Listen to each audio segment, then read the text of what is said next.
For 100 years, from 1848, when the United States took over all these western states, until 1940, when the war came, we had the first expression of Chicano activism with the Pachucos, the suit suiters, who dress real cool and dance boogie boogie and all that. So these guys are the forefront of the Chicano movement, and they were persecuted, and they were put in prison and jail, and their hair was cut, and their nice suits were shredded. And so the Pachuco, who dare say, "Here I am, look at me. I'm not a dirty Mexican, I'm clean." They spend hours ironing their shirts and hours shining their shoes and hours licking their hair. And because they wanted to be the best looking guy in the block. And so the Pachuco dare open the door and say, "I refuse to be silent. I refuse to be invisible."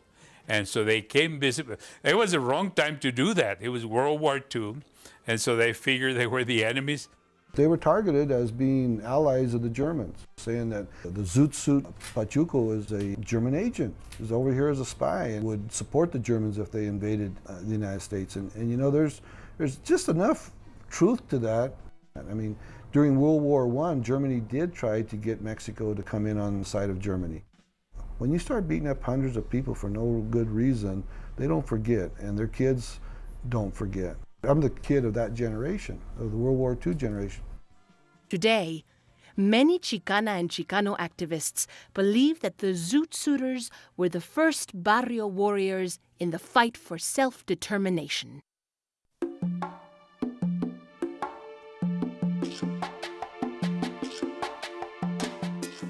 In most families, patriotic duty was a tradition.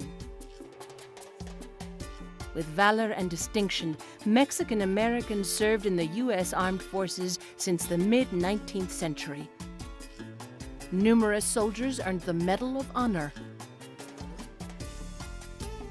In the ballad Soldado Raso, or Private Soldier, a young man laments about what his death might mean for his people. "I'm going to the front lines. My lovely Guadalupe will protect my flag. And when I find myself in combat, I will prove that my race knows how to die anywhere." While we were dying in France and Germany and Japan, we were fighting here also. We were fighting for the things that supposedly we were going to do in Europe: justice, equality, freedom, democracy. And at home, it was hypocrisy. Over there, they're fighting for democracy. When enlisted men and women returned from war, they were disheartened and disrespected. Little had changed. Restaurants, swimming pools, and neighborhoods were still racially divided. One deceased veteran, Felix Longoria of Texas, was even denied burial in his local cemetery. My dad and uncles, they all went to fight in the war. And then they came back, they went back to La Garita, Colorado, and Center, Colorado, and they says, "You know, we're not going to be your stoop laborers anymore.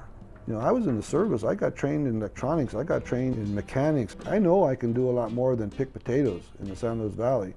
And so these guys refused to go back to the fields and moved into the cities. They used the GI Bill to get their educations, to buy houses, to start businesses. I think you see a huge leap in the Chicano middle class out of that generation. They had just gone out there to give their blood, literally, and come back, and they were treated one more time as Mexicans. We have a little joke about that. When time of war, you're Mexican-American. In time of peace, you're just Mexican. So by the time we became college age, we were raised by a generation of people that were determined to get their share of the American dream. When we felt we weren't getting it, we were going to fight for it. In the coming decades, an entire generation of Chicano young people would rise up against the status quo of a segregated America. They would champion for their civil rights and civil liberties. They would forever transform what it means to be an American.